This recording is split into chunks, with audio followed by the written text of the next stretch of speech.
Hindi ko na kayang tiisin, sabi ni Matilda.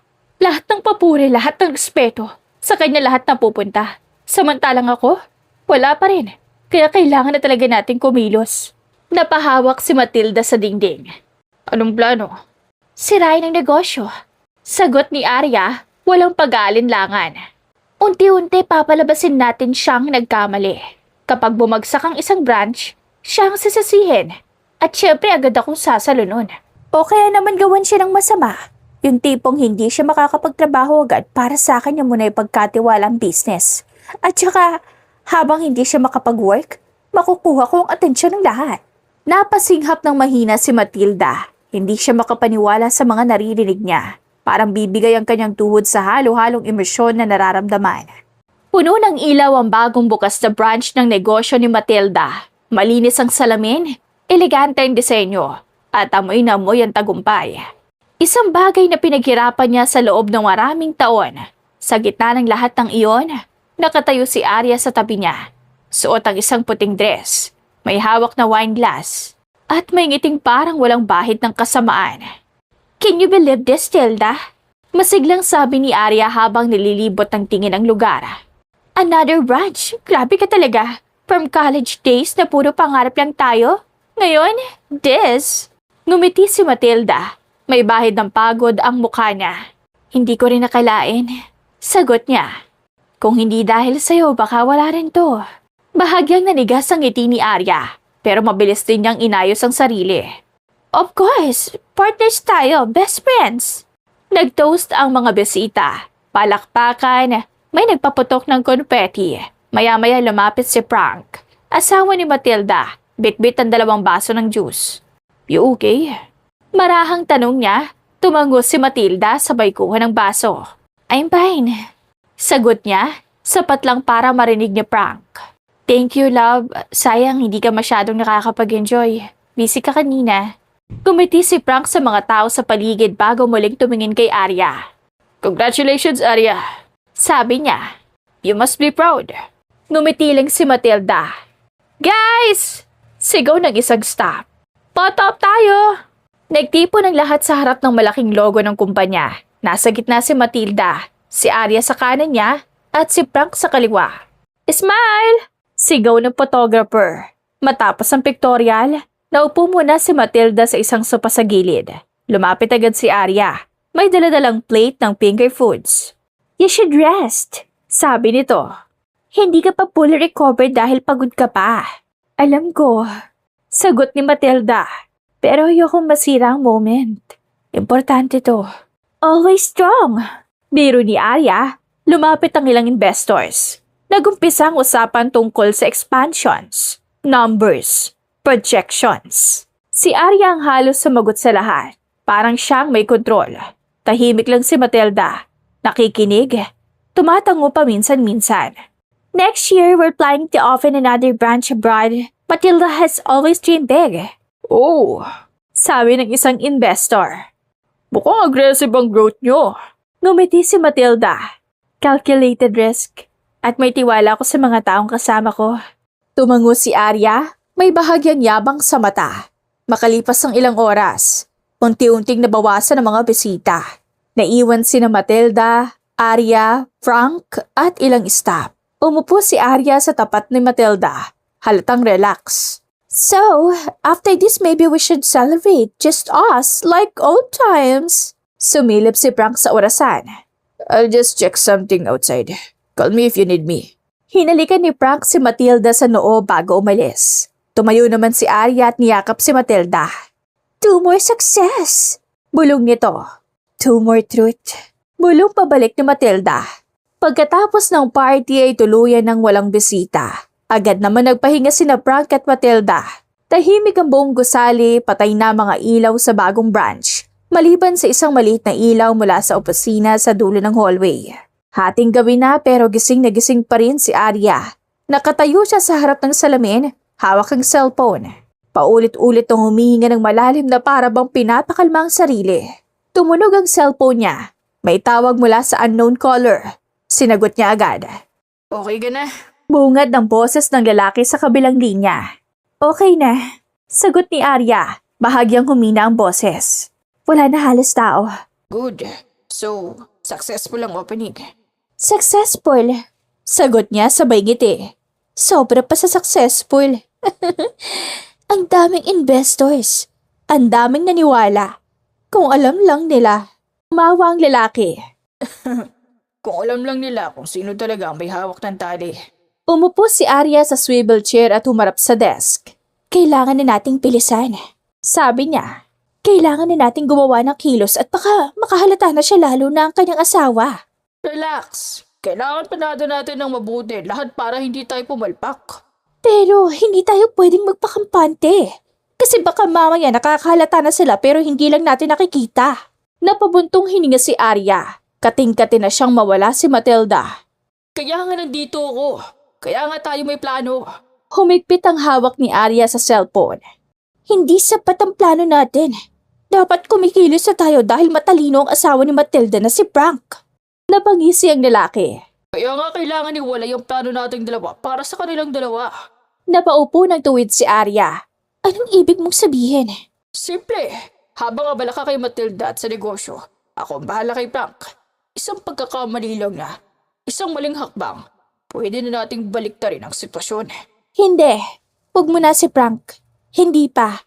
Kapag may nangyaring masama sa kanya, baka mas delikado. Dahil po sure hindi papayag ang pamilya nun na hindi alamin ang nangyari kay Frank kung gagalawin natin siya. Anong gusto mo? Habang buhay ka ba magpapanggap na best friend? Huminga ng malalim si Arya. Gusto kong masigurado muna na nasa kamay ko na ang lahat. Papers, accounts, investors, at kapag ako na ang mukha ng kumpanya, kapag ako na ang sentro, doon tayo gagalaw. Tumawa ang lalaki. Ambisyosa ka talaga. Kaya nga kita gusto. Hindi ito tungkol sa gusto. Malamig na sagot ni Arya. Tungkol to sa karapatan. Sa tagal ng panahon, ako ang utak sa likod ng negosyo. Tinutulungan ko siya. Binibigyan ng idea pero siya ang pinapalakpakan. Siya ang pinupuri. Ako? Nasa anino. Kaya mo siya sinagasaan. Eretsahang sabi ng lalaki. Tumahimik si Arya. Ilang segundo ring walang nagsalita. Oo, ginawa ko. At uulitin ko kung kinakailangan. Good. Ibig sabihin, handa ka na talaga. Tumayo si Arya at naglakad papunta sa bintana. Tanaw niya ang madilim na kalsada. Hindi ako aatras. Kung aatras ako ngayon, ako mawawalan. Then listen carefully. Step 1. Lalapitan natin ang dalawang pinakamalaking investors niya. May mga butas ang contracts. Mga bagay na pwedeng palabasing negligence. Meron na akong copies. Nasa email ko. Perfect! Step 2. Sisiguraduhin natin siyang masisisi kapag bumagsak ang isang branch. Kahit malit lang, kahit delay lang, kailangan lang ng simulan. Napakagatlabi si Arya. At kapag nagtanong siya, Then you play concern. Kaya na ginagawa mo ngayon. Best friend, kakampi, tagapagtanggol. madali para sa'yo sabihin. Pero araw-araw ko siyang kaharap. Araw-araw ko nakikita yung mga mata niya. Ano? Kinakabahan ka? Hindi. Nag-iingat lang. Dapat! Kasi kapag nagkamali ka, ikaw ang susunod. Napasinghap si Arya. Ay, hindi ako magkakamali. Good! Kasi sa susunod na hakbang, wala nang atrasan. Anong susunod? Tanong ni Arya. Kapag nasa na ang kontrol, doon natin siya tutuluyan tanggalin sa malinis na paraan kung saan wala siyang maaalala. Tumahimik si Arya. At kung may maaalala siya bago yon, Then we'll make sure na walang maniniwala sa kanya. napapikit si Arya. Sa isip niya bumalik ang mga alaala ng college days. Ang mga pangarap, ang tawa. Ang pangakong sabay silang aangat. Ngunit mabilis niya iyong itinulak palayo. Okay, gawin natin. Tumawa ang lalaki. That's the Arya I know. Pero tandaan mo, kapag bumagsak siya, dapat ako ang nasa tuktok. Ayoko nang may kahati sa spotlight. Of course! Sa'yo ang spotlight. Basta sa akin ang pera. Pinatay na ni Arya ang tawag at ibinaba ang cellphone sa mesa. Sandali siyang nanatiling nakatayo. Nakatingin sa dilim. Sigurado na sa plano niya kay Arya na parang wala silang pinagsamahan na dalawa dahil nilamon na siya ng inggit na nararamdaman. Kinabukasan maaliwalas ang umaga. Nakatayo si Frank sa maliit na cafe malapit sa opisina ng bagong branch.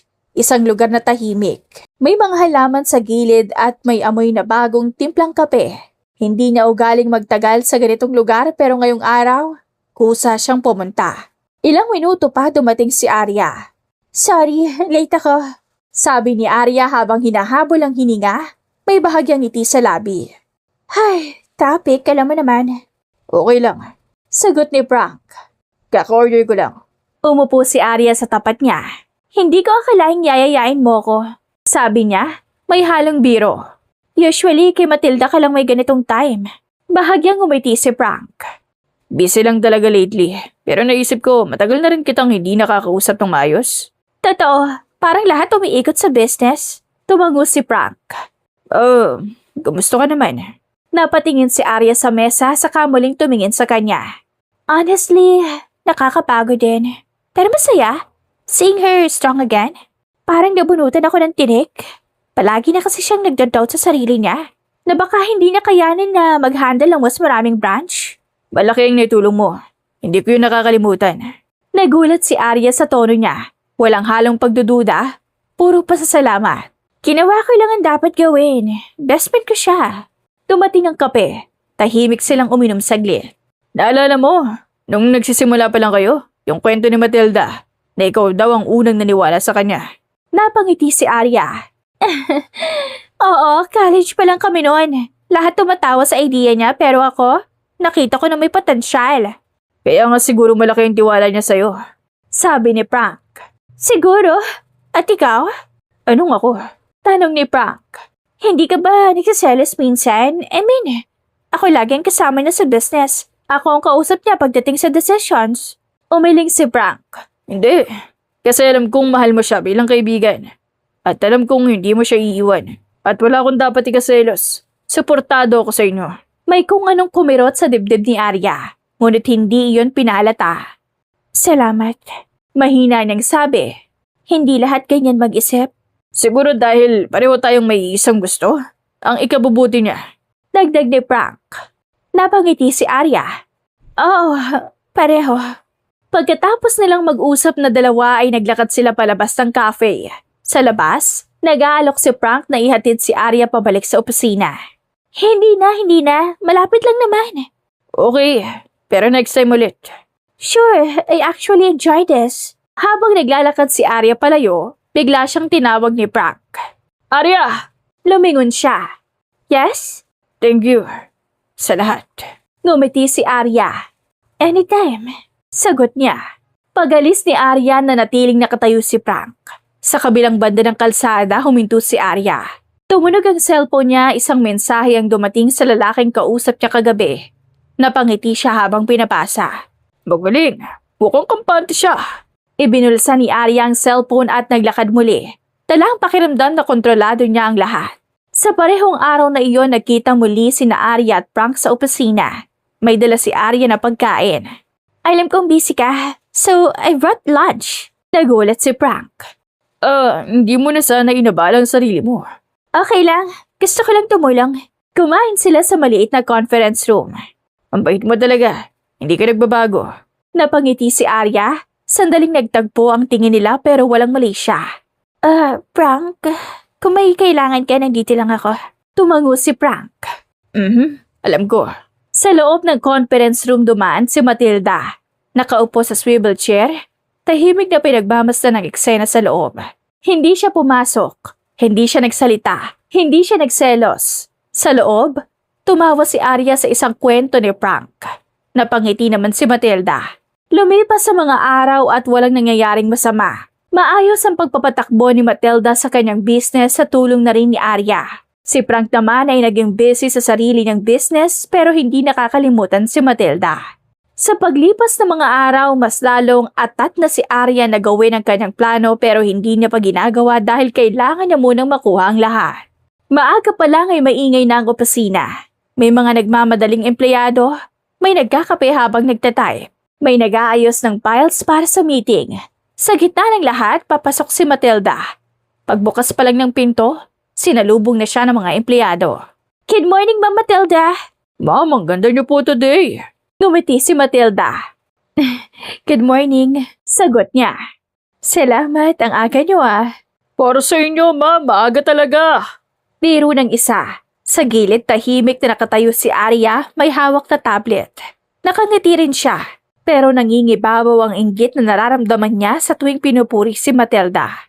Ma'am Matilda, tawag ng HR manager. Ready na po ang meeting, nandiyan na po ang board. Tumango si Matilda. Let's go. Habang naglalakad sila papunta sa conference room, kasabay niya si Arya. Nag-uusap silang dalawa habang naglalakad. Maraming kwento si Arya at nakikinig naman si Matilda. Pagpasok sa conference room, sabay-sabay tumayo ang board members at binati si Matilda. Umupo sila. Nagsimula ang presentation. May mga charts, projections, reports. Si Arya nagpipindot ng slides, sanay na sanay. Ngunit tuwing may tanong, si Matilda ang tinitingnan ng lahat. Ma'am Matilda, Tanong ng isang board member. given what happened, do you still see aggressive expansion as the right move? Sandaling tumahimik ang kwarto. Yes, mas naging malinaw sa akin kung gaano kahalaga ang stability at trust. Hindi tayo aatras, pero mas magiging matalino tayo. Tumango ang mga board members. I like that. Strong but grounded. Sa gilid humigpit ang hawak ni Arya sa tablet. Another question. How do you maintain leadership after such as trauma? Huminga ng malalim si Matilda. You don't let fear decide for you. You let purpose do that. Tahimik ang buong kwarto pagkatapos may palakpakan. Impressive! Sabi ng chairman. Very impressive. Natapos ang meeting na puno ng papuri kay Matilda. Paglabas nila ng conference room, agad lumapit ang ilang managers kay Matilda. Ma'am, grabe po yung sagot niyo kanina. Na-inspire po talaga kami. Salamat po. Paulit-ulit ang sagot ni Matilda. Si Arya naman ay nasa likod lang. Nakikinig, ngumingiti, tumatango. Pero sa bawat papuri kay Matilda, napapakuyom siya ng kamao. Ako ang nagayos ng slides. Ako nag-prepare ng data, pero siya pa rin. Maya-maya pumasok sila sa opisina ni Matilda. Umupo ito sa swivel chair. Samantalang nanatiling nakatayo si Arya. Good job kanina. Ang linis ng presentation. Of course, I always do my best. Totoo. Kaya thankful ako na nandyan ka. Anytime, para sa kumpanya. Nagpatuloy sila sa pag-uusap hanggang sa lumabas si Arya upang ayusin ang schedule. Sa hallway, may dalawang empleyadong nag-uusap. Pinupuri si Matilda. Napahinto si Arya. Uminga siya ng malalim bago nagpatuloy sa paglalakad. Sa pantry, nagsalin siya ng tubig. Nanginginig ng bahagyang kamay niya. Lagi na lang siya. Kayong ako naman ang kanyang katulong. Arya, tawag ng isang staff. Okay ka lang? Oo, medyo pagod lang. Ngumiti ang staff. Understandable but hey, good job din ah. Alam namin ikaw ang backbone. Bahagyang lumiwanag ang mata ni Arya. Salamat. Ngunit ilang segundo lang iyon. Pagbalik niya sa opisina ni Matilda, may mga bisita na naman. Ma'am Matilda, Sabi ng isang investor sa video call. we're proud to be associated with you. Thank you. I couldn't do this without my team. Pero kahit banggitin pa ang team, alam ni Arya, pangalan pa rin ni Matilda ang naaalala ng lahat. Matapos sa mahabang araw, unti-unting nag-uwian ang mga tao. Naiwan si Arya sa desk niya. Nakatingin sa screen pero wala nang binabasa. Lumapit si Frank. Long day. Sabi niya, yeah, but productive. Matilda did great. Sabi ni Frank, walang pag-aalinlangan. Tumango si Arya. She always does. Ngumiti si Frank. You're a big part of that. Saglit na tumingin si Arya sa kanya. Do you really think so? Oh, Sagot ni Frank. hindi lang siya basta umaasa. Nakikinig siya sa'yo. Isang munting ngiti ang sumilay sa labi ni Arya. Salamat. Pagalis ni Frank, nanatiling nakaupo si Arya. At sa araw na yon, habang pinupuri si Matilda, mas lalong naiinggit si Arya. Pag-uwi ni Arya, inis na inis siya. Napatigil siya sa gitna ng sala, maring huminga. Saka hinubad ang sapatos na para bang gusto niyang itapon sa kung saan. Nanginginig ang mga kamay niya, hindi sa pagod, kundi sa galit na buong araw niyang kinikimkim. Lagi na lang siya! Ibinagsak niya ang bag sa sopa. Tumama iyon sa unan, gumulong at bumagsak sa sahig. Lagi na lang siya! Lagi na lang siya! Naglakad siya paikot-ikot. Hawak ang ulo. Sa isip niya paulit-ulit ang mga eksena sa opisina. Ang palakpakan, ang mga papuri, ang mga matang humahanga kay Matilda, ang mga salitang leader, inspiring, founder. Ako ang gumawa na kalahati ng lahat ng yon. Ako ang naglatag ng strategy. Ako ang nagayos ng numbers. Pero pangalan niya pa rin ang pinupuri. Tumigil siya sa gitna ng sala. Doon niya napansin na may ilaw sa kusina. Nanikip ang dibdib niya. Hello? Tawag niya. May halong inis at gulat. Mula sa kusina lumabas ang isang lalaki. Nakasuot ng dark jacket. Maayos ang buhok at may ngiti. Hawak nito ang isang baso ng alak. Kung gusto mong makipag-away sa buong mundo. Anong ginagawa mo rito? Paano ka nakapasok? Relax. May spare key sa drawer. Akala ko obvious na. Hindi ka dapat basta-basta pumapasok. Paano kung may makakita? Walang makakakita. At kahit may makakita, sino magdududa? Kaibigan lang naman tayo. Napatawa si Arya. Kaibigan? Yan din ang tawag ko sa kanya. Lumapit ang lalaki at inilapag ang baso sa mesa. Mukhang masama ang araw mo. Masama? Biglang tumaas ang boses ni Arya. Alam mo bang buong araw ko siyang pinanood na parang santo? Samantalang ako, nasa likod niya na naman. Tahimik na nakinig ang lalaki. Hinayaan niya si Arya na ilabas ito lahat ng nararamdaman ng inis. Tinuri na naman siya. Sa harap ko, sa harap ng lahat. At alam mong mas masakit? Kasi kahit manggitin nila ang team, alam mong siya lang ang nakakita nila. Lumapit pa ang lalaki. Natural. Siya ang muka. Siya ang may-ari. Pero ako ang utak. Ako ang kasama niya mag-isip ng mga ideas at mga gagawin. Tumango ang lalaki. At kailan nila yun makikita? Napaupo si Arya sa sopa. Hindi ko alam. Kahit ano gawin ko, siya pa rin. Umupo ang lalaki sa tapat niya. Alam mo kung bakit? Tumingin si Arya. Bakit? Dahil hinahayaan mo. Ikaw mismo ang naglalagay sa kanya sa spotlight. Naningkit ang mga mata ni Arya. Lagi kang nasa likod.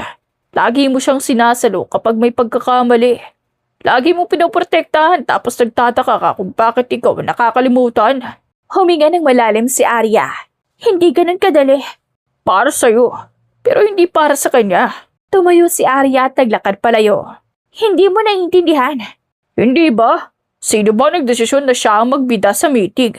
Sino pumayag na siya ang sumasagot sa mga tanong? Tumigil si Arya. Exactly. Diba? Ikaw! Ginawa ko yun para sa kumpanya. Depensa niya. O para sa kanya. Magkaiba yun. Tanong ng lalaki. Napapikit si Arya. Dahil siya naman dapat. Hindi ako masamang tao para biglang kunin ng spotlight sa kanya. Baka mamaya anong sabihin ng iba sa akin. Hindi ko sinabing masama ka. Sinabi ko lang na napapagod ka na. Tahimik silang dalawa. Sa labas may dumaan na sasakyan. Alam mo, ang mga taong pinupuri kadalasan hindi nila alam kung sino ang tunay na may hawak ng lahat. Tumingin si Arya sa kanya. At anong gagawin ko? Simple, hayaan mong makita nila ang katotohanan. Paano? Hindi sa sigaw, kundi sa pagpagsak. Lumapit ang lalaki. Bahagyang yumuko para magpantay ang mga mata nila. Hindi pa tapos ang kwento. May isang paraan pa para mawala siya ng tuluyan. Yung mabilis. Ayokong pumatay. Biglang sabi ni Arya. Hindi ko rin sinabi yun. Pag sinasabi ko, sirain ang imahe. Nagpatuloy si Arya at ang lalaki sa pag-uusap nilang dalawa. Nakikinig naman si Arya habang nabipilog na lalo ang kanyang utak. Matalim ang kanyang tingin. Nakakuyom ang kanyang mga kamao habang pinapakinggan niya ang binubulong ng lalaki sa kanya. Mas lalong nakakaramdam ng galit, inis at inggit si Arya. Lumipas sa mga araw patuloy si Arya sa pagiging pakitang tao niya kay Matilda. Mabait siya kay Matilda. Kinukuha niya palalo ang tiwala at loob ng kanyang kaibigan. Hanggang sa ayain ni Arya si Matilda sa kanyang bahay. Tahimik ang biyahe papunta sa bahay ni Arya, nakaupo si Matilda sa passenger seat. Nakatingin sa bintana. Sure ka ba na okay lang? Tanong ni Matilda, pilit na magaan ang boses. Baka mamaya nakakaabala pala ako sa'yo. Ngumiti si Arya. Nakatutok ang mata sa daan. Huwag kang OA, best friend tayo, di ba? Tsaka matagal na kitang gustong papuntahin sa bahay ko. At tsaka ngayon lang tayo may time kasi masyado kang busy sa trabaho. Tumango si Matilda. Sige. Pagdating nila sa bahay ni Arya, sinalubog siya ng katahimikan. Up, here, make yourself comfortable. Tumango lang si Matilda at inikot niya ang kanyang mga paningin sa kabuuan ng bahay. Hinintay na si Arya na siyang nagtungo sa isang silid. May kakaibang nararamdaman si Matilda. Para siyang kinakabahan pero hindi niya mapagtanto kung ano. Habang naglalakad si Matilda papunta sa sala, napansin niyang may bukas na pinto sa kabilang kwarto. May ilaw at may boses. Huminto siya. Hindi yun boses ni Arya. Kailangan na nating bilisan, sabi ng lalaking boses. Nanlamig ang buong katawan ni Matilda. Marahang lumapit siya sa pinto. Halos hindi humihinga. Mas lalo siyang natigilan nang marinig ang boses ni Arya. Hindi ko na kayang tiisin, sabi nito. Lahat ng papuri, lahat ng respeto sa kanya lahat na pupunta. Samantalang ako wala pa rin kaya kailangan na talaga nating kumilos. Napahawak si Matilda sa dingding. Anong plano? Tanong ng lalaki. Sirain ang negosyo. Sagot ni Arya, walang pag-aalinlangan. Unti-unti, papalabasin natin siyang nagkamali. Kapag bumagsak ang isang branch, siya ang sisasihin. At syempre, agad akong sasalunon. O kaya naman gawan siya ng masama. Yung tipong hindi siya makakapagtrabaho agad para sa akin niya muna ipagkatiwala ang business. At habang hindi siya makapag-work, makukuha ko ang atensyon ng lahat. Napasinghap ng mahina si Matilda. Hindi siya makapaniwala sa mga naririnig niya. Parang bibigay ang kanyang tuhod sa halo-halong emosyon na nararamdaman. Sigurado ka na ba? Tanong ng lalaki. Oo, sagot ni Arya.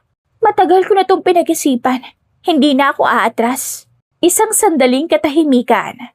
At kung malaman niya? Tanong ng lalaki. Tumawa si Arya. Hindi niya malalaman. Tiwala siya sa akin. Buong buo. At saka hindi ko rin nahahayaan na maging palpak ang planong gagawin ko.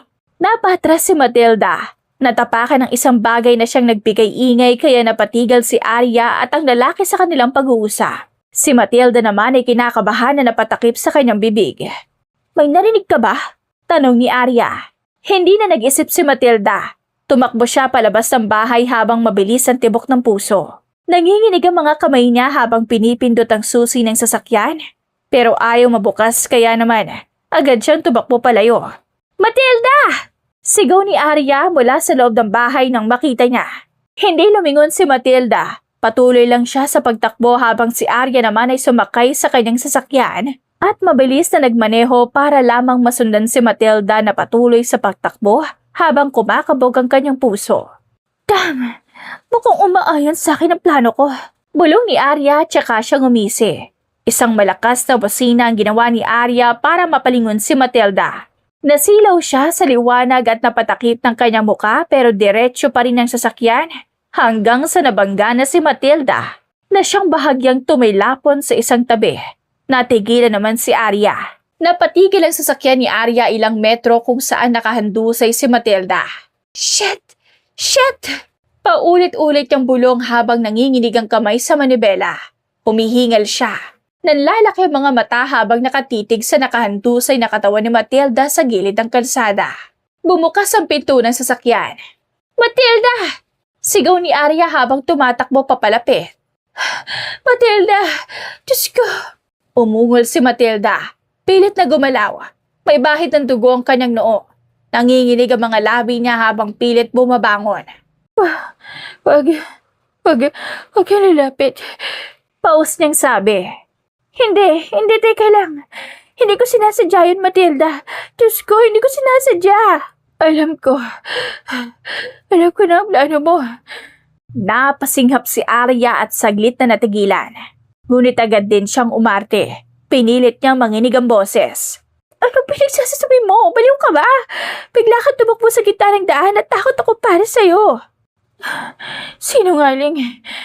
Mahinang bulong ni Matilda habang napapikit. Matilda, pakiusap. Huwag ka mawala ng malay. Sabi ni Arya, pilit pinapalo ang pisngi nito ng marahan. Makinig ka sa akin, okay? Dadalhin kita sa ospital. Isang pamilyar na boses ang biglang sumingi. Arya! Napalingon si Arya. Papalapit ang lalaki. Mabilis ang hakbang. Seryoso ang muka. Sumulyap siya kay Matilda at agad na nagdilim ang ekspresyon. Putang! Anong nangyari? Tanong niya. Nabangga ko siya. Agad na sagot ni Arya. Nanginginig. Hindi ko sinasadya, bigla siyang tumakbo. Tumingin ang lalaki kay Matilda. Kita ang dugo at hirap nitong huminga. Wala nang oras para sa paliwanag. Dalhin mo siya sa ospital ngayon. Pero... Makinig ka. Putol ng lalaki. Lumapit at yumuko sa tenga ni Arya. Magpanggap kang wala kang alam. Isa kang nagkataong tumulong, naiintindihan mo? Napatingin si Arya kay Matilda. Saka bumalik at tingin sa lalaki. Kung magtatanong sila, aksidente! Ikaw ang nakakita, ikaw ang nakaligtas. At kung gusto mong hindi masira ang reputasyon mo, sundin mo ko. Napatango si Arya kahit nanginginig. Okay. Pulong niya. Dahan-dahan nilang binuhat si Matilda. Napadaing ito sa sakit. Arya... Mahinang sabi ni Matilda habang sinasakay siya sa likod ng sasakyan. Narinig kita. Narinig ko lahat. Tumigil sandali ang kamay ni Arya. Matilda, huwag ka na muna magsalita. Magpahinga ka, nandito lang ako. Napangiti ng mapait si Matilda bago tuluyang pumikit. Mabilis na umandar ang sasakyan patungong ospital. Pagdating sa ospital, agad na bumukas ang pinto ng sasakyan. Tulong! May aksidente! Sigaw ni Arya. Mabilis na lumapit ang mga nurse at isang doktor. Anong nangyari? Tanong ng doktor habang inilalagay si Matilda sa stretcher. May dumaan na sasakyan. Muntik na siyang masagasaan. Dinala ko po agad dito. Napatingin ang doktor kay Matilda. Ma'am, naririnig mo ba ako? Tanong nito, bahagyang iminulat ni Matilda ang mga mata. Arya... Mahina niyang sabi, napasingap si Arya. Agad lumapit. Oo, nandito ako. Ha? Sagot niya, hinawakan ang kamay ni Matilda. Ligtas ka na, okay? Tumingin si Matilda sa kanya. Hindi siya. May internal bleeding ba? Singit ng nurse. Kailangan ng CT scan. Dalhin sa loob. Sagot ng doktor. Habang itinutulak ang stretcher palayo, sinubukang abutin ni Matilda ang kamay ni Arya. Nanatiling nakatayo si Arya sa hallway. Nanginginig ang kamay. Blanco muka. Lumapit ang lalaki sa tabi niya. Kalma. Bulong niya. Simula pa lang to. Kung may mangyari sa kanya. Mahinang sabi ni Arya. Walang mangyayari. At kahit may mangyari, ikaw ang huling taong pagbibintangan. Napatingin si Arya sa direksyon ng emergency room. Unti-unting bumalik ang composure niya at tumayo siya ng tubig. Inayos ang buhok. Pinunasan ng luha. Oo, ako nagligtas. Ilang oras makalipas, naglalakad pabalik-balik si Arya sa hallway ng ospital. Hawak ang cellphone na nanginginig ang kamay. Maya-maya'y may mabilis na yabag ng paang papalapit. Matilda! Napalingon si Arya. Isang lalaking hingal na hingal ang papasok sa hallway, gusot ang suot, pawisan, halatang nagmamadali. Nanlaki ang mga mata nito nang makita si Arya. Arya! Nasaan ang asawa ko? Nasaan si Matilda? Biglang bumigay ang tuhod ni Arya. Napahawak siya sa pader at napahikbi. Piang, Diyos ko, hindi ko alam kung paano ko sasabihin. Agad na lumapit si Frank at hinawakan ang magkabilang balikat niya. Arya, pakiusap. Sabihin mo lang, ano nangyari sa asawa ko? Huminga ng malalim si Arya saka umiling.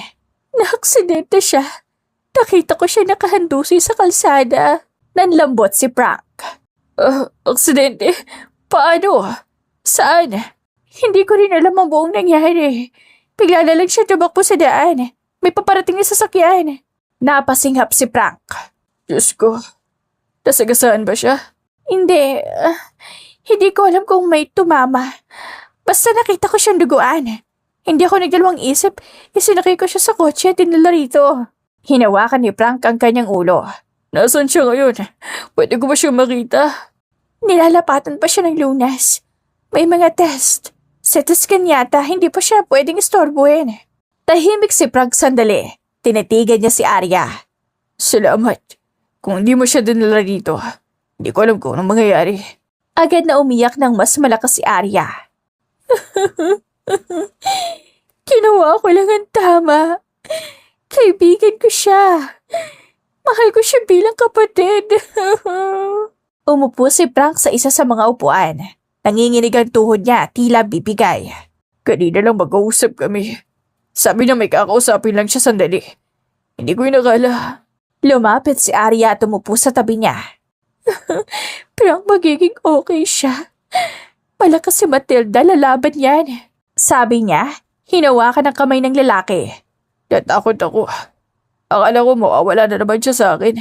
Napatingin si Arya sa kanya. Na naman? Tanong niya, huminga ng malalim si Frank. Noong isang doon, nagkaroon siya ng severe anxiety. Ilang beses siyang na-ospital, akala ko nawala na yun.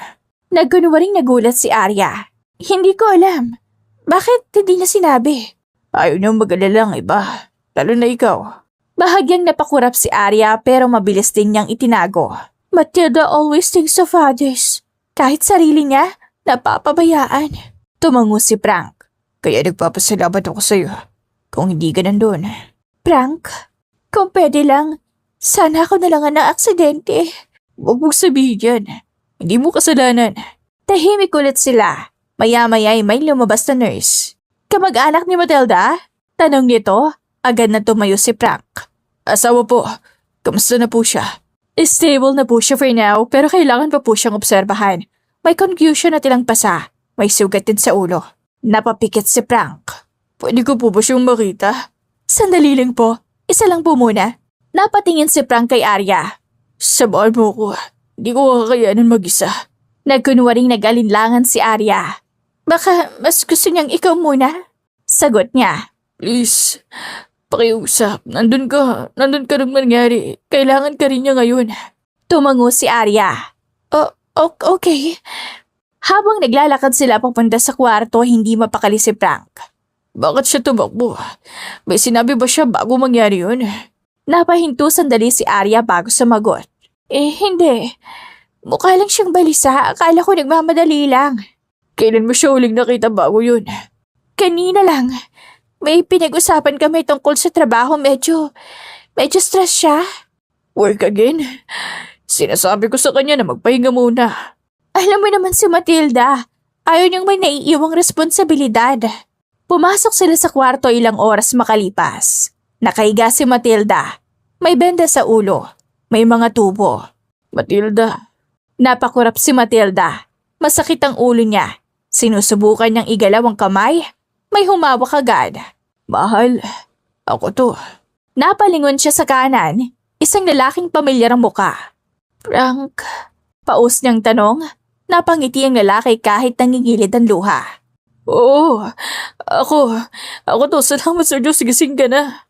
Huminga siya ng malalim. Saka napapikit ulit. Ang sakit ng ulo ko. Mahina niyang sabi. Normal lang yan. May confusion ka. Huwag kang biglang gagalaw. Nasaan? Nasaan ba ako? Tanong ni Matilda. Nasa ospital. Sagot ng isa pang boses.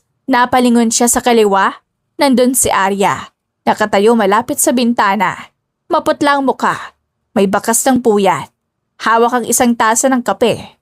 Nang magtagpo ang mga mata nila, agad itong lumapit. Matilda, sabi ni Arya, nanginginig ang boses. Buti naman at kasing ka na. Tinitigan siya ni Matilda. Arya? Dahan-dahan niyang sabi. Anong nangyari sa akin? Naghatinginan sandali sina Arya at Frank. Naaksidente ka. May nangyari sa kalsada. Naaksidente? Paano? Pinasil ni Frank ang kamay niya. Huwag mong pilitin na lalahanin. Sabi ng doktor, may memory gaps ka muna. Napakunot noo si Matilda. Wala talaga akong maalala. Kahit bago ako makarating dito, blanco. Napahawak si Arya sa dibdib niya. Kunwaring naiiyak. Okay lang yan. Ang mahalaga okay ka. Tumango si Matilda pero nanatiling nakatitig kay Arya. Parang may gusto akong sabihin sa'yo. Pero hindi ko matandaan kung ano. Bahagyang huminto ang paghinga ni Arya. Sandali lang. Halos hindi mahalata. Baka stress lang yan. Marami kang iniisip bago nangyari to. Talaga? Tanong ni Matilda. Oo, Sobrang pagod ka sa trabaho nitong mga nakaraang araw.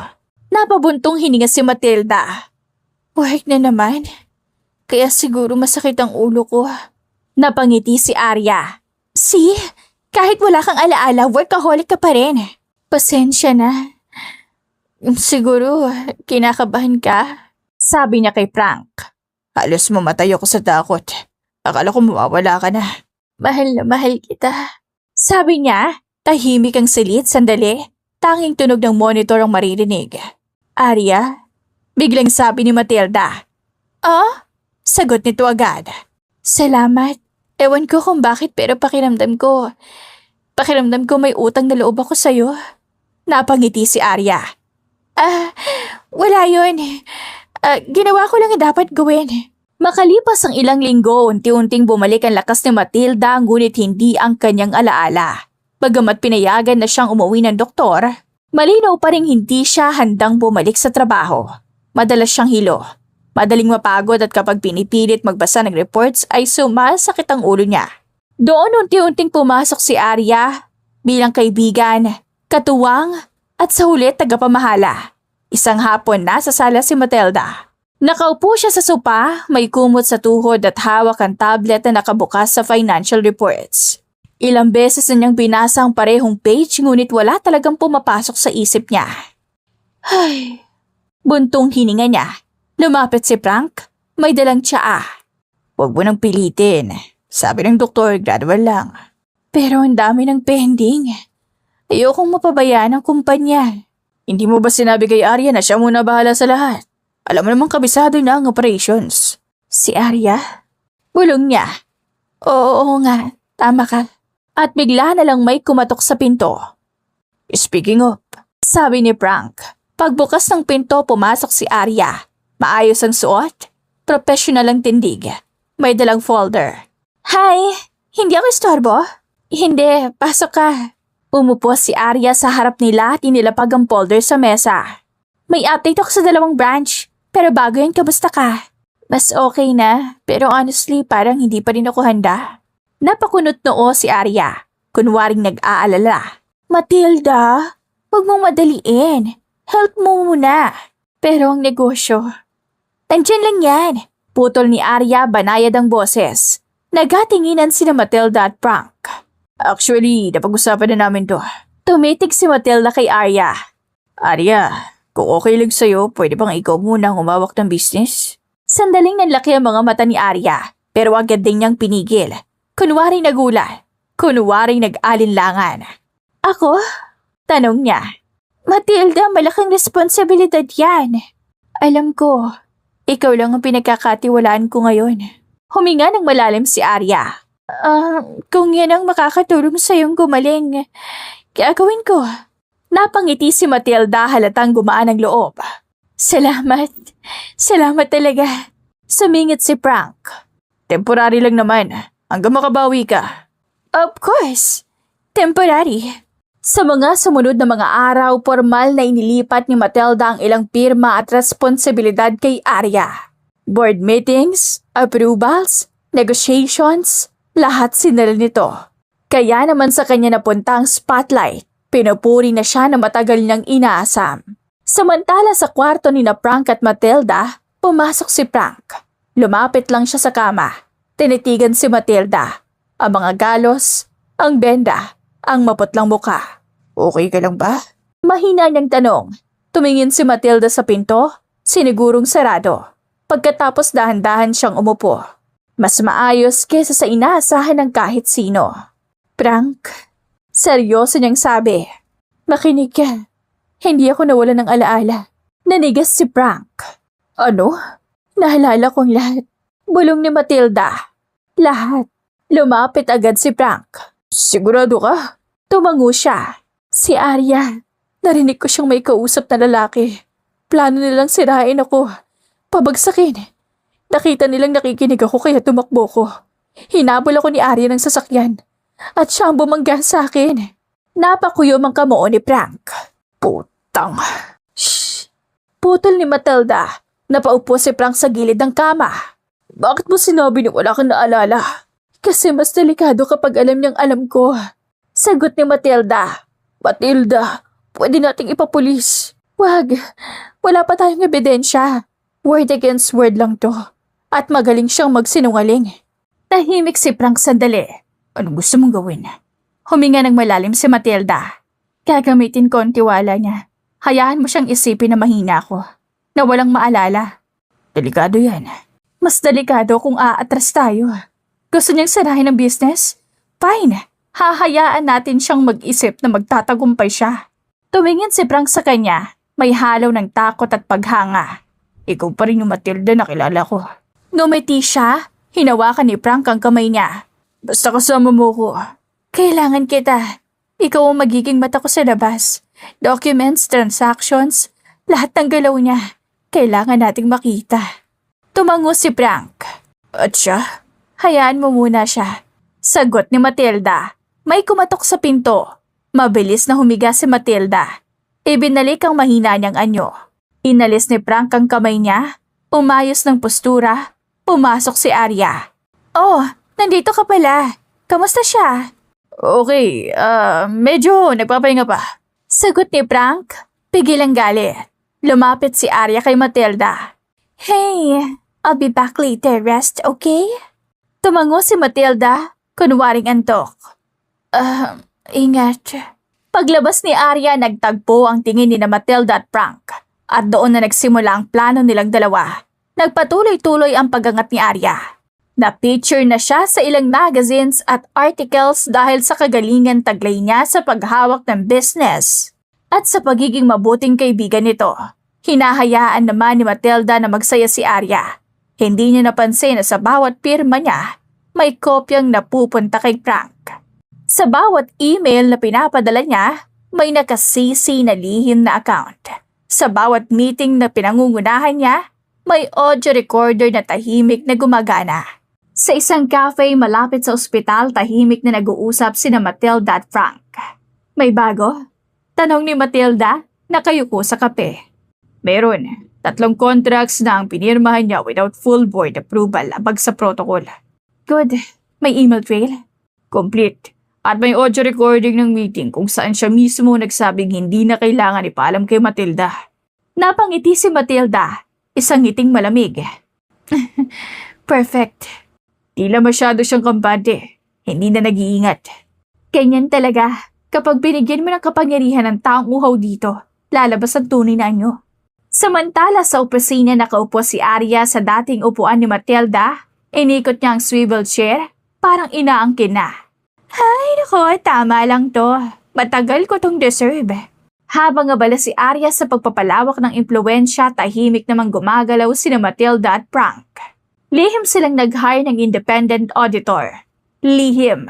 Nag-retrieve ng old financial records. Isang gabi dumalaw si Arya kay Matilda sa bahay.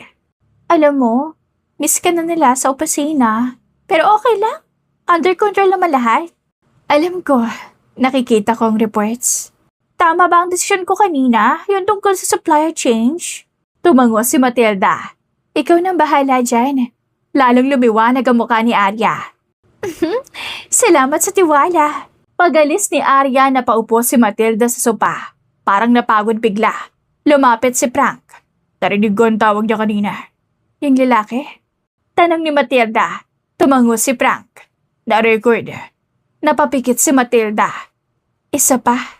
Lumipas sa mga araw, mas natuwa palalo si Arya dahil umaayon sa kanya ang lahat. Wala siyang kaalam-alam na babagsak rin siya agad. Hanggang sa dumating ang araw na siyang gaganapin na ang plano ni Frank at Matilda. Masayang nag-uusap ang mga empleyado. May halakakan. May hawak ng cake ang ilan, may wine sa gilid. Sila ay nagsiselebrate dahil mas nakilala pa ang kanilang branch. Nasa gitna si Arya na kaeleganteng damit. Panay papuri sa kanya mga empleyado na siyang nanginingitian naman ni Arya. Salamat. Malambing niyang sagot. Ginawa ko lang yung dapat gawin para sa ating lahat. Pinalakpakan siya ng lahat. Hindi niya alam, yun na ang huling palakpak para sa kanya dahil biglang bumukas ang pinto ng opisina. Napatigil ang lahat sa pag-uusap. Sa pintuan pumasok si Matilda. Hindi siya nakangiti. Hindi siya mukhang mahina. Wala nang babaeng minsang nakahiga sa kama ng ospital. Ang nasa harap nila ngayon ay isang babaeng buo. Matapang ang aura, sa tabi niya si Frank. Seryoso, umiigting ang panga. Sa likod nila mga pulis. Unti-unting naglaho ang ngiti ni Arya. Matilda, anong ginagawa mo dito? Naglakad si Matilda, papasok. Huminto siya sa harap ni Arya. Tahimik pa rin ang lahat. Ang saya ng salubong mo Parang walang nangyaring masama. Napangiti si Arya ng pilit. Matilda, hindi ito ang tamang oras. Isang malakas na sampal ang tumama sa kaliwang pisngi ni Arya. Napasigaw ang ilan.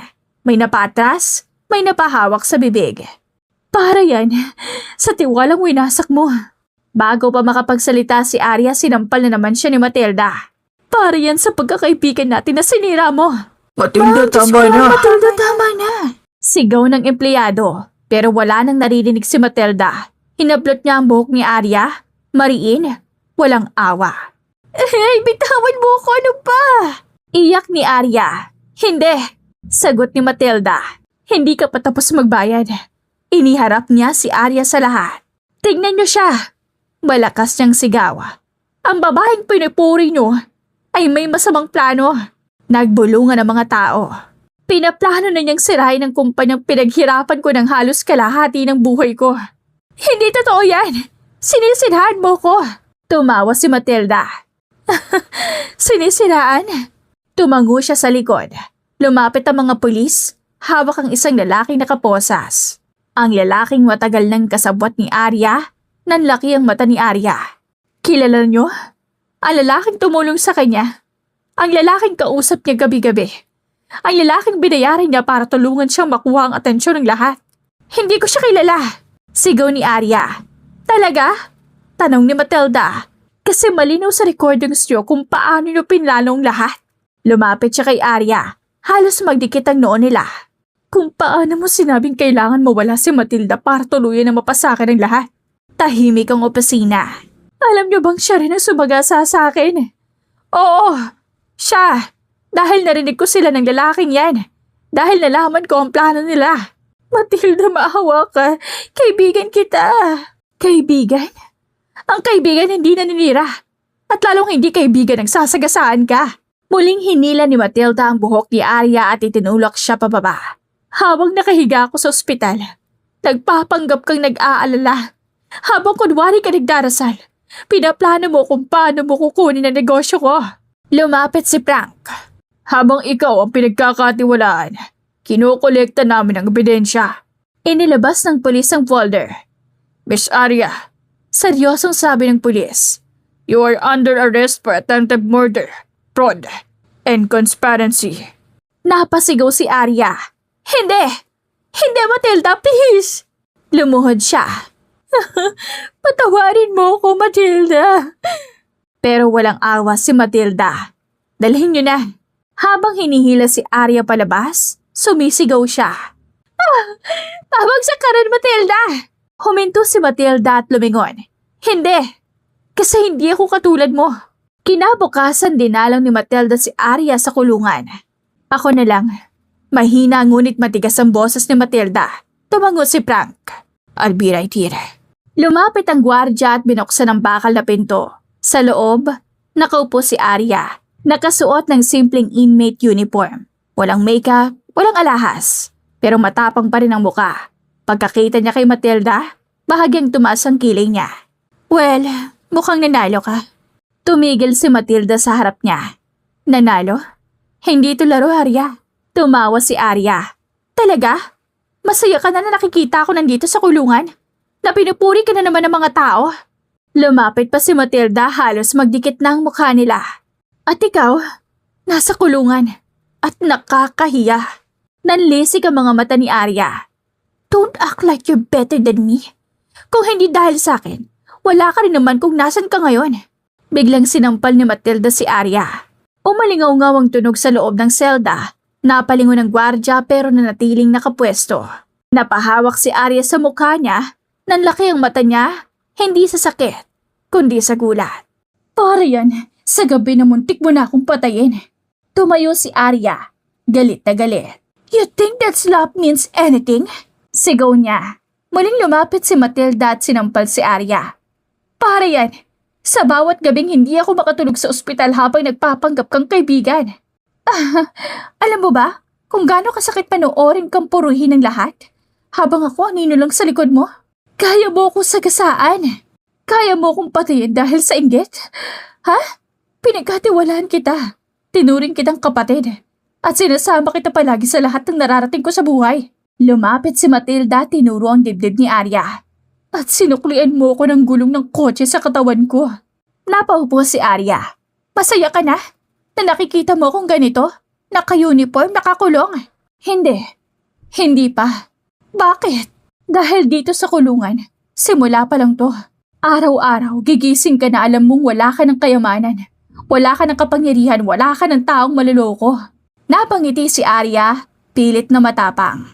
At ikaw, sa tingin mo makakatulog ka ng mahimbing? Oo, dahil wala naman akong kasalanan na ginawa. At tinalikuran ni Matilda si Arya na naiwang nakatulala. Hindi makapaniwala. Samantala napabuntong hininga naman si Matilda. Agad siyang sumakay sa sasakyan at dumiretso sa pag-uwi. Pagpasok ni Matilda sa loob, inilapag niya ang bag sa maliit na mesa sa may pintuan. Tinanggal niya ang sapatos, huminga ng malalim, bago pa siya tuluyang makapasok may isang boses na siyang narinig. Hey! Napalingon siya. Nakatayo sa may kusina si Frank. Naka-plain na puting shirt, naka-roll up ang manggas, may bahagyang bakas ng pagod sa mata. Pero naroon pa rin ang pamilyar na lambing. Ngumiti siya. Welcome home. Malumanay niyang sabi. Doon, tuluyan ang bumigay ang tuhod ni Matilda. Lumapit siya kay Frank. Paglapit niya ay agad niya itong niyaka. Hinalikan naman siya ni Frank sa noo. Isang kamay ay umakyat sa likod ng ulo niya. Marahang hinaplos ang buhok niya at ang isa'y nakapalupot sa bewang niya. I got you. Bulong ni Frank. I'm here. You're home. Doon na bumagsak ang luha ni Matilda. I'm so tired. Pagod na ako, Frank. Mas hinigpitan ni Frank ang yakap sa kanya. I know. You don't have to carry everything. Kasama mo ko. Nandito ako, hindi ko hahayaan na dalhin mo lahat. Nanatili silang ganoon ng ilang minuto. Walang nagsasalita. Walang gumagalaw.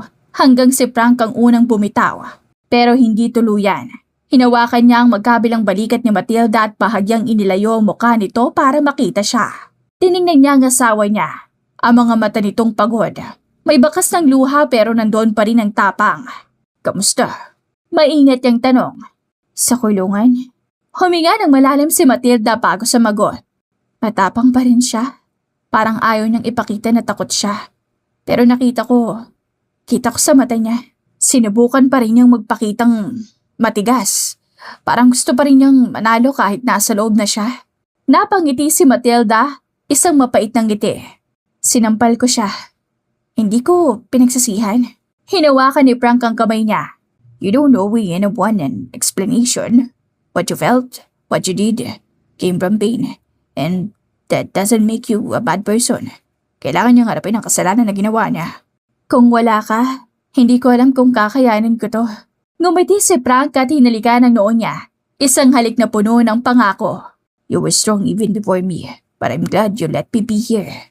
Hinila ni Frank si Matilda papunta sa sopa. Umupo sila. Magkatabi, ipinatong ni Matilda ang ulo niya sa balikat ni Frank. At agad nitong inakbayan siya. Hindi kita iiwan, kahit kailan. Maya-maya tumayo si Frank. Aliga, kumain ka muna, I made your favorite. Napangiti si Matilda ng bahagya. Adobo? Tumawa si Frank. Of course, with extra garlic. Alam kong stress ka. Kumain ka, you barely ate today.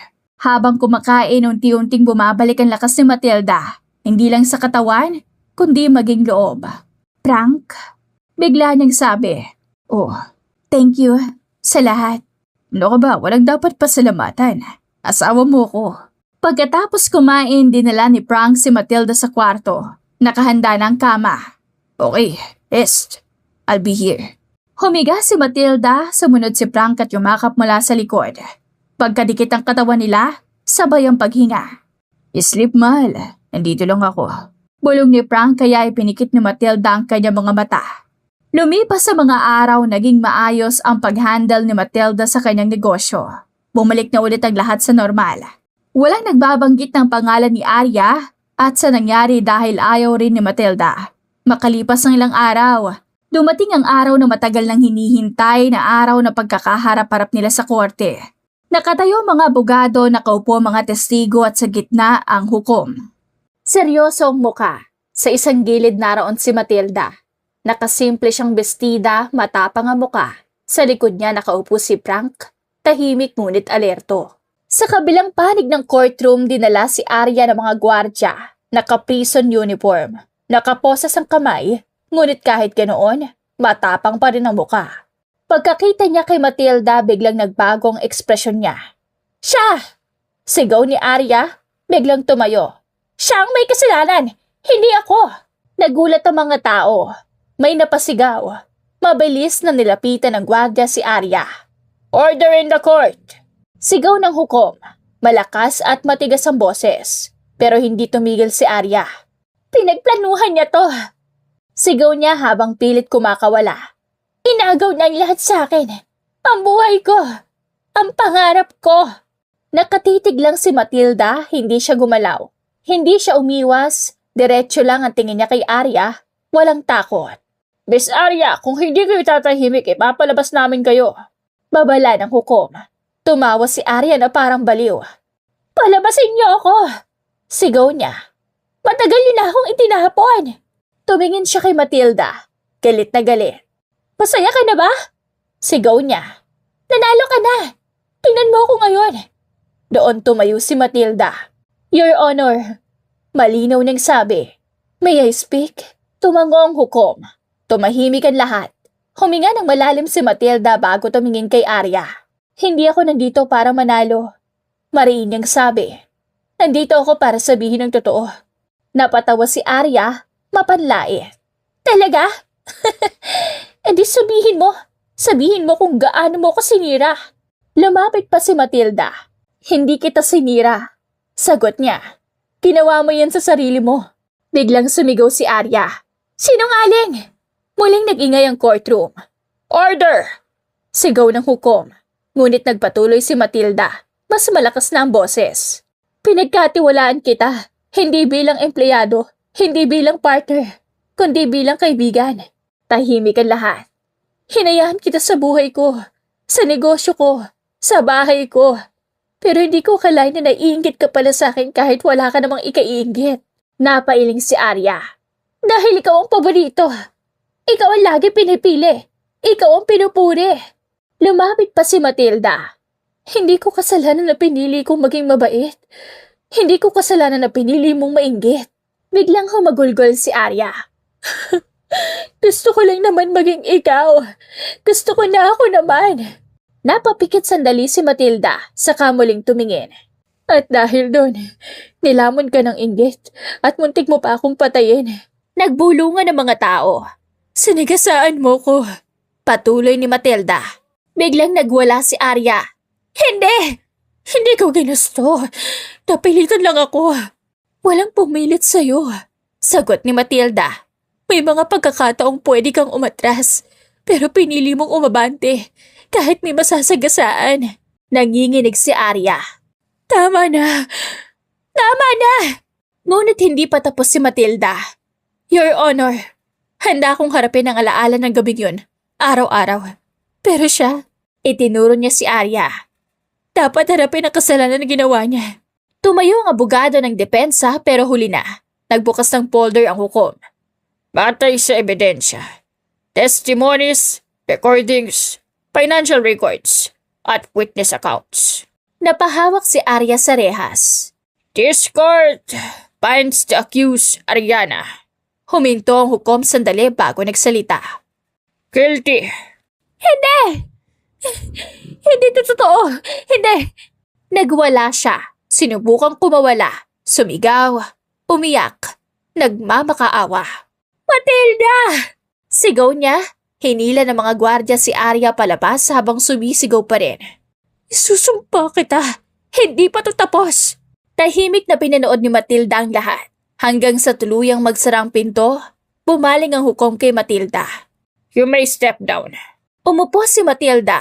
Huminga siya ng malalim, hinawakan ni Frank ang kamay niya. Proud ako sa'yo. Bulong niya. Tumango si Matilda. Hindi dahil nanalo siya kundi pinili niya ang hustisya kahit na kaibigan niya pa si Arya. 4 na taon na ang lumipas. Tahimik na bumalik ang buhay kina Matilda at Frank. Hindi perpekto pero payapa. Lumago ang negosyo nila. Sa humaga, hindi na alarma ang gumigising kay Matilda, kundi ang makulit nilang anak. Sa 4 na taon masaya ang buhay nila. Hindi na gaanong iniisip ni Matilda ang nangyari sa kanya. Wala na rin siyang balita kay Arya. Huli niyang balita ay napiyansa ito at umalis na ng bansa dahil sa kahihiyan. Masaya si Arya para sa kaibigan. Alam niyang magre-reflect ito sa sarili at magbabago. Sa kusina abala si Frank, naka-apron, habang may hawak na kawali. Okay, note to self. Hindi dapat sobrang init ang kawali bago ilagay ang pancake mix. Bulong niya sa sarili, biglang may sumigaw. Papa! Napalingon siya. Sa pintuan ng kusina nakatayo ang isang maliit na bata. Kulat ang buhok, suot ang pajama na may dinosaur print. Kusang napangiti si Frank. Good morning, champ! Gising ka na pala. Lumapit ang bata. Si Lucas ang kanilang anak. 4 na taong gulang. Hawak ang maliit na stop bear. Hungry na ako. Seryoso nitong sabi. Tumawa si Frank at lumuhod sa harap ng anak niya. Perfect timing. Pancake day today. Yay! Sigaw ni Lucas sabay talon. Mula sa hagdan bumaba si Matilda suot ang maluwag na white shirt ni Frank at pajama pants. Hawak niya ang tasa ng kape, bahagyang nakapikit pa. Good morning! Antok niyang sabi, sabay lumingon sina Frank at Lucas. Mami! Sigaw ni Lucas sabay takbo. Agad siyang sinalubong ni Matilda at niyakap ng mahigpit. Good morning, love. Ang aga mo naman. Papa's making pancakes? Proud na sabi ni Lucas. Napangiti si Matilda at tumingin kay Frank. Pancakes? Sure ka ba dyan? Hey, I improve. I watched 3 YouTube videos. Tumawa si Matilda at lumapit sa kusina. Okay, chef. Let's see. Habang nag-aalmusal, magkakaharap silang tatlo sa dining table. May bahagyang sabog ang pancake, may nasunog ng konti, may kulang sa hugis pero walang nagreklamo. This one looks like a dinosaur. Sabi ni Lucas, tinitingnan ang pancake niya. That's intentional. Mabilis sa sagot ni Frank. Sure ka? Tanong ni Matilda, kunwaring seryoso. Absolutely. Modern pancake art. Tumawa si Matilda pagkatapos kumain naglatag si Frank na maliit na picnic mat sa sala. Family day. No work, no meetings, no phones. Tumingin si Matilda sa kanya, bahagyang nagulat. Sure ka? May emails pa ako. Umiling si Frank. Later. Today is ours. Okay. Umupo sila sa sahig. Si Lucas ay may dalang crayons at papel. Let's draw! Anong idodrawing natin? Family! Nagkatinginan sina Matilda at Frank. Alright, family it is. Habang nagdodrawing, tahimik sila. Mommy? Yes, baby? Bakit lagi kang busy dati? Napahinto si Matilda sandali. Tumingin siya kay Frank saka sa anak. Because mommy was trying to build something. Pero natutunan ko na, hindi lahat ng mahalaga nasa trabaho. Napangiti si Frank habang pinagmamasdan ng kanyang mag-ina na nag-uusap-usap. Ngumiti si Lucas. Maya-maya ay pinakita ni Lucas ang drawing niya. Look! Sabi niya, may 3 stick figures. Isa may mahabang buhok, isa may malaking braso at isa maliit sa gitna. That's mommy. Turo niya sa una. That's papa and that's me. Wow, ang ganda naman. Pero bakit mas malaki si papa? Because papa is strong. I like this kid. Lumipas ang oras sa kwentuhan, tawanan at simpleng laro. Sa hapon, naglatag sila ng board game. Okay, girls, no cheating. Tumingin si Matilda sa kanya. Excuse me? Ikaw yung nandadaya dati. That was years ago. Papa cheats! Hey! Paglubog ng araw, magkatabi silang nakaupo sa sopa. Si Lucas ay nakasandal kay Matilda, hawak ang kamay ni Frank. Mommy? Yes? Happy ka po ba? Tahimik si Matilda sandali. Oo naman po.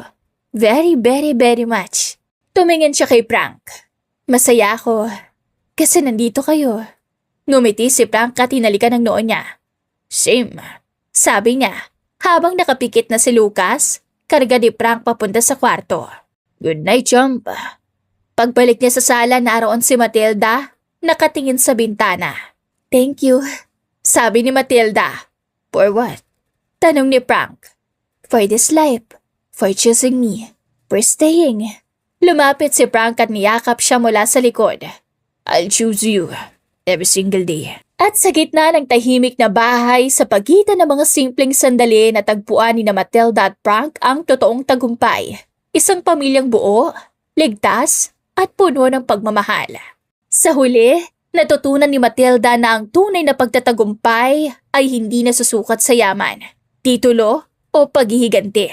Minsan, ang panalo ay ang kakayahang bumangon at pumili ng kapayapaan kahit may sugat pa ang puso. Kasama si Frank at ang kanilang anak, pinatunayan niyang may kasiyahan pagkatapos ng sakit. May liwanag pagkatapos ng dilim. Sa piling ng pamilyang pinili at nagmahal sa kanya, natagpuan ni Matilda ang hustisyang hindi kayang ibigay ng korte, ang masayang buhay. Itinuturo ng kwentong ito na hindi lahat ng kaibigang umingiti ay totoo ang intensyon, at hindi lahat ng laban ay kailangan tapusin sa galit. Trust is powerful, but discernment is necessary. Kapag pinili mong tumayo para sa sarili mo, hindi ibig sabihin masama ka. Ibig sabihin, marunong kang magmahal ng may hangganan.